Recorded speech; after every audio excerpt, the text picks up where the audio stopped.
Chapter 2. Kaget dan bingung, Lloyd masih mencerna tentang bagaimana sistemnya bekerja, terutama soal key karakter atau karakter penting.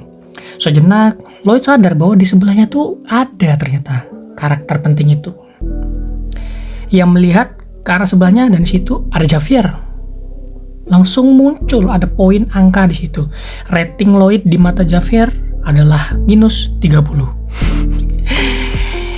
Saat tahu angka itu minus, Lloyd mencoba memuji Javier lewat ketampanannya.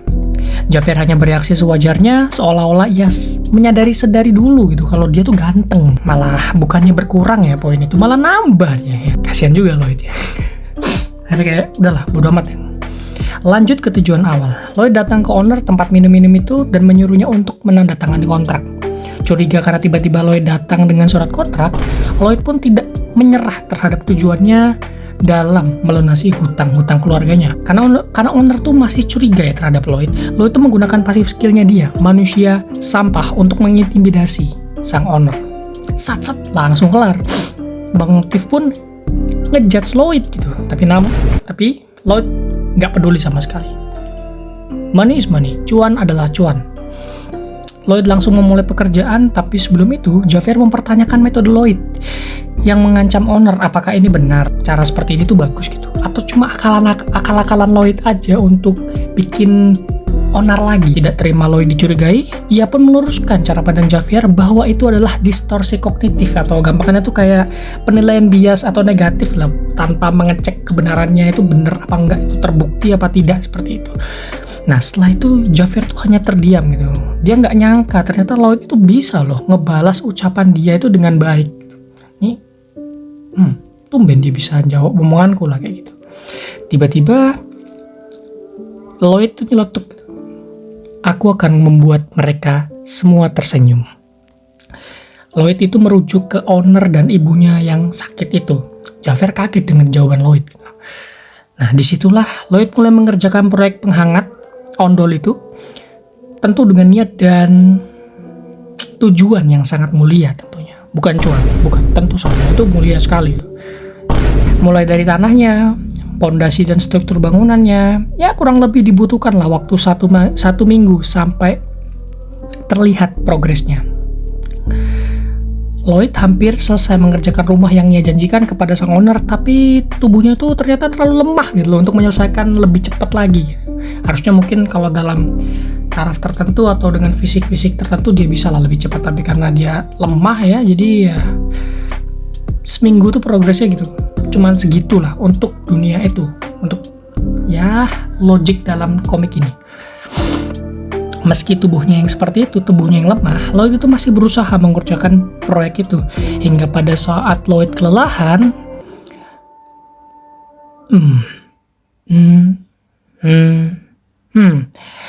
Javier akhirnya datang membantu. Lloyd menerima bantuan Javier dan Lloyd memberikan arahan kepada Javier supaya cepat selesai. Surprisingly atau mengejutkannya, Javier tuh menyelesaikan tugasnya tuh dengan baik, cepat. Kagum dengan Javier karena Lloyd mengingat kembali bahwa tokoh utama dalam cerita ini adalah tokoh yang suatu saat nanti akan menjadi Swordmaster atau mencapai titik Swordmaster. Karena tentu saja dong di situ juga ada celah kan. Lloyd akhirnya memanfaatkan atau mempekerjakan lah si Javier, punya kekuatan OP, bisa bantu pekerjaan jadi supaya lebih cepat lah. Meski sedikit kesal, tapi berkat dorongan dan bujukan dari sang developer, dengan bersama kita bisa ya, seperti itulah kata-kata.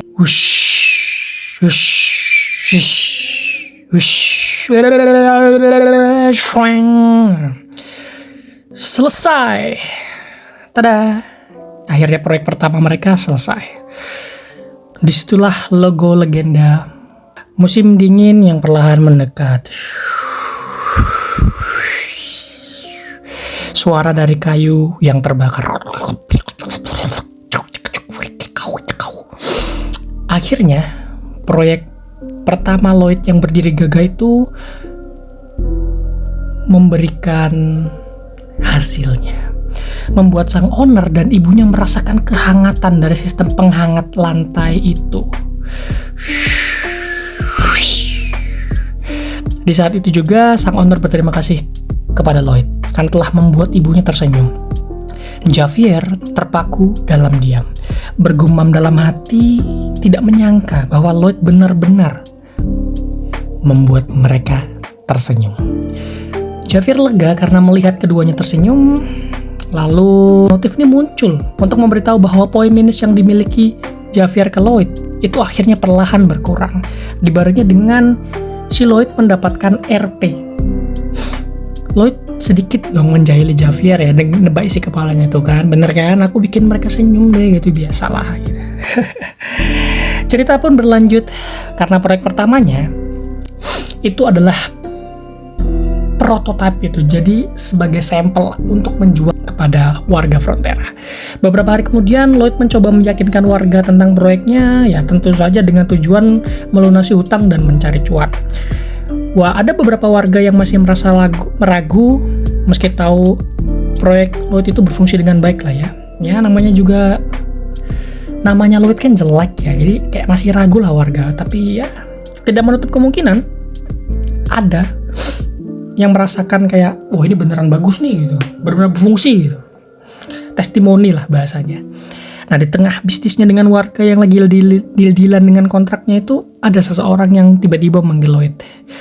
Disitulah muncul sang Baron, penguasa tanah Frontera yang sekaligus dia tuh ditemani oleh kesatria di sebelahnya.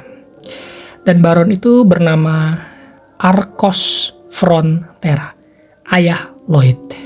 Tentu dengan poin minus 20. Chapter 2 selesai. Masuk ke chapter 3. Singkat cerita, di dalam kediaman Frontera, Baron atau ayahnya Lloyd itu mengajak Lloyd tuh makan bareng. Lloyd yang awalnya berusaha untuk kayak menghindari lah ya, untuk tidak berinteraksi dengan Baron itu, ya tiba-tiba aja ketemu di tengah kota gitu di chapter sebelumnya.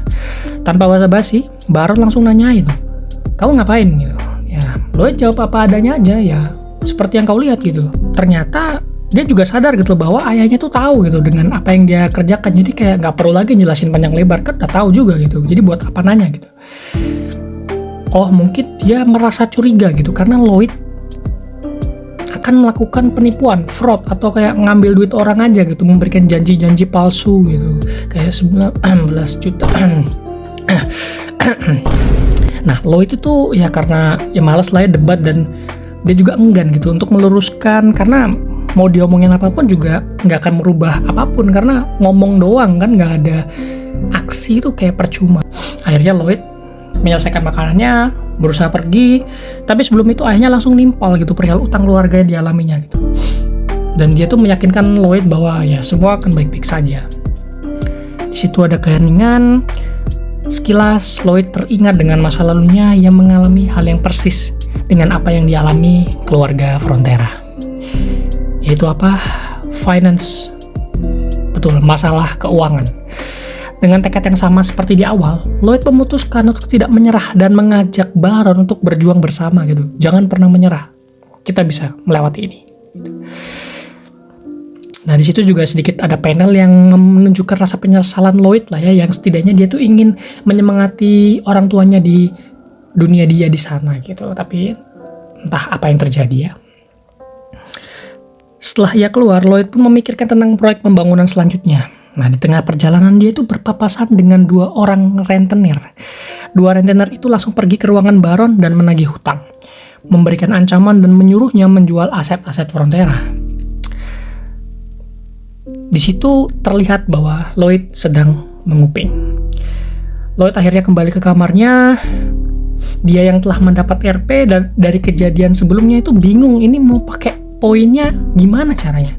Singkat cerita tuh bank notifikasi muncul dan menjelaskan bahwa poin RP bisa ditukar dengan skill. Lalu bank notifikasi itu memindai Lloyd atau nyeken Lloyd dan mendapati bahwa Lloyd itu memiliki beberapa skill.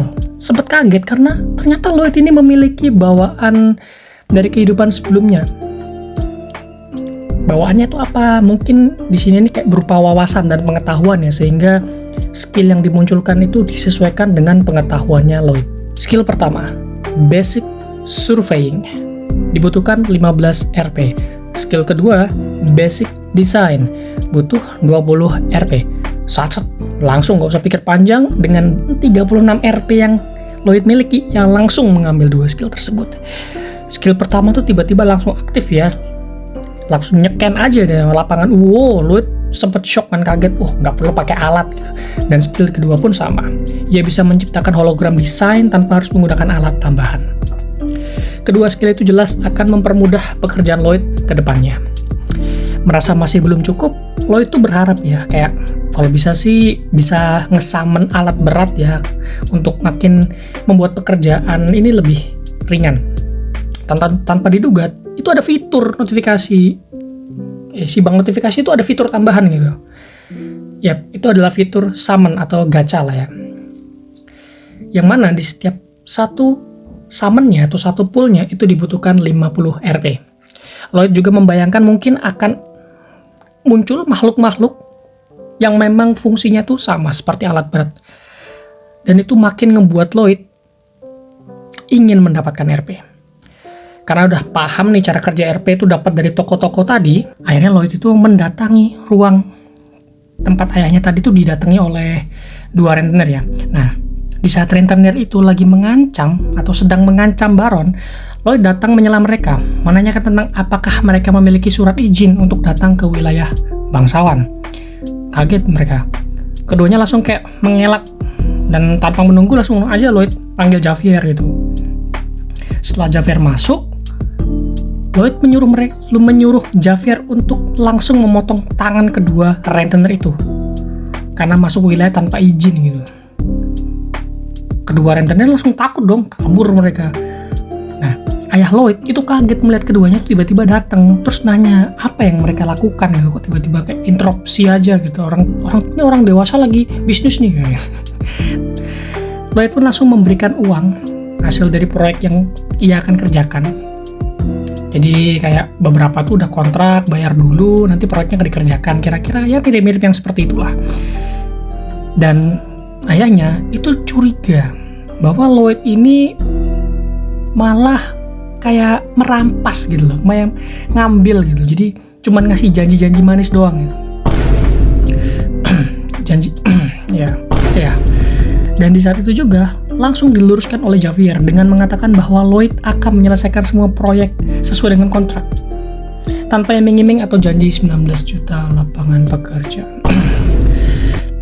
Dan ayah Lloyd itu hanya terdiam setelahnya. Keduanya keluar.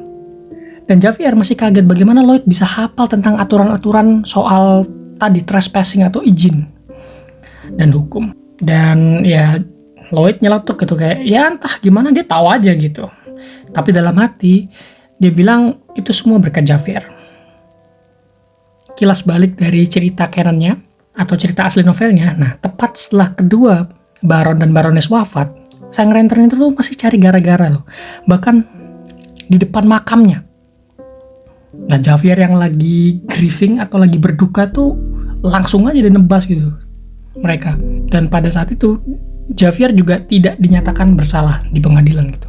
Mungkin berkat hukum ya, karena caranya tuh salah gitu, dan rentenirnya juga nge-fraud gitu loh, kayak ngejual barangnya terus dia masuk tanpa izin, akhirnya menjustifikasi tindakan Javier untuk mengeksekusi di tempat. Kembali ke Lloyd yang sudah memperkirakan apa yang terjadi, bahwa poin RP itu akan langsung didapat gitu loh. Karena sebelumnya kan tadi dia ngebantuin ayahnya gitu. Ting tong. Nah, si bank notifikasi itu memberitahu bahwa Lloyd tuh mendapatkan 60 RP.